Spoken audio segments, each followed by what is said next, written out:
त्यात कोकाटे साहेब जे म्हणताय परत तोच प्रश्न की आम्ही जे समजा वावरात जे कांदे त्यांचे आम्ही पंचनामे करू शकतो, पण वावराचे जे बाहेरचे कांदे त्याचा आम्ही नियमात बसत नाही, आम्ही काही ढेकळाचे पंचनामे करायचे का? मग जे चाळीत वाहून आणलेले कांदे जे ओले झाले त्याचं काय? कोकाटे साहेबांना जाणीव करून द्यायची वेळ आलेली आहे, कारण कोकाटे साहेब हवा भरलेल्या फुग्यावर बसून जे उड्या मारून बघतायत, तो हवा भरलेला फुगा हा त्या ढेकळातल्या माणसाने फुगवलेला आहे आणि त्या फुग्याची पिन त्या ढेकळातल्या माणसाकडे.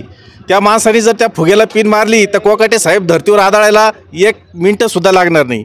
तर त्यांनी त्यांची शेतकऱ्यांबद्दलची जी अडचणी या गोष्टीकडे लक्ष देण्यापेक्षा इतर गोष्टीकडे लक्ष देण्याची काही गरज नाही आहे. विरोधक असू किंवा सत्ताधारी असू जे निवडणुकीला मतदान मागायला येतात, परंतु आत्तापर्यंत इतिहासात आत्तापर्यंत एवढं नुकसान नाही झालेलं, एवढं नुकसान कांद्यात झालेलं आहे. आता कमीत कमी बघायला तरी हे लोक येतात का? भगरे सर असतील, भुजबळ साहेब असतील,